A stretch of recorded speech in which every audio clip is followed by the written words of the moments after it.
Hey everyone, I'm back here at Burnside Bridge, or what local residents in 1862 called the Lower Bridge, or the Rohrbach Bridge, after the owner of the property on both sides of the creek. A local Dunker workman completed construction of the bridge in 1836. The span is 12 feet wide and 125 feet long, and built from locally quarried stone. On the morning of September 17th, as George McClellan launched attacks against the Confederate left, Robert E. Lee countered by drawing rebel troops from other parts of the battlefield to prevent a breakthrough. Lee weakened his right to strengthen his left until by noon there was only one Confederate division south of Sharpsburg and just two regiments, the 2nd Georgia and 20th Georgia, to defend this crucial point where Burnside Bridge crossed Antietam Creek. Well, that morning the Georgians took up positions over on the west side of the creek on the steep hills over there that are nearly 80 feet high that look down on the bridge. They gathered what fence rails they could. They formed crude breastworks with them. But when the fence rails ran out, the rebels simply used the slope of the ground and the surrounding trees, all of which formed a natural defensive line over there. Here on the eastern side of the Antietam, the Federal 9th Corps, commanded by Ambrose Burnside, had 4 divisions totaling more than 12,000 men, and they needed to get across the creek, and that was a problem. The water wasn't especially deep, but the steep banks of the creek itself made crossing large bodies here impractical, as did the uncertain footing in the stream bed.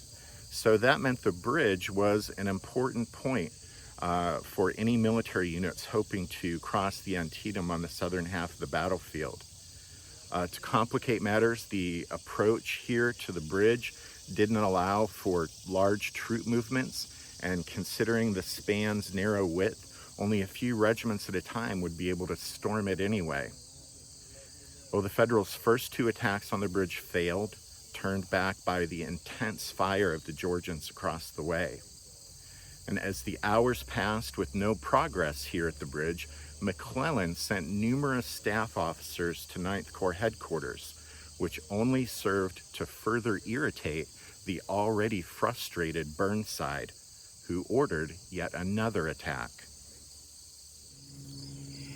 Brigade Commander Colonel Edward Ferraro chose the 51st Pennsylvania and 51st New York to spearhead the 3rd assault on the bridge.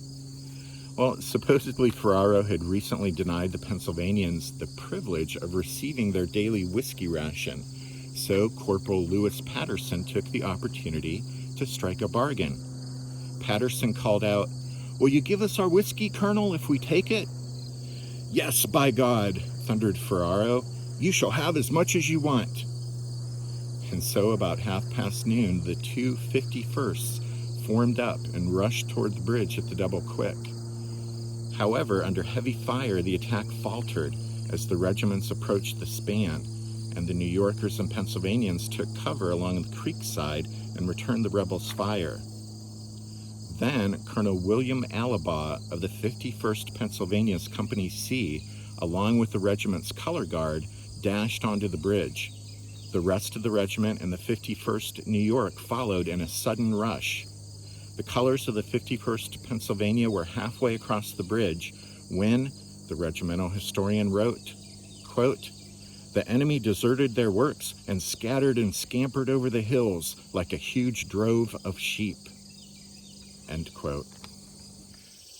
In reality, though, the Georgians' time had simply run out, having been continuously engaged for 3 hours now and having repulsed 2 previous attacks.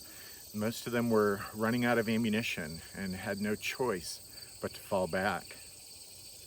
In a letter to his mother, Lieutenant Theodore T. Fogel of the 2nd Georgia would write, quote, "At a bridge on the Antietam Creek, our regiment and the 20th Georgia, in all now amounting to over 300 muskets, held them in check for 4 hours and a half, and then we fell back only because our ammunition was exhausted. We held our post until Major Harris ordered us to fall back. Our colonel was killed about half an hour before. He was as brave a man as I ever saw.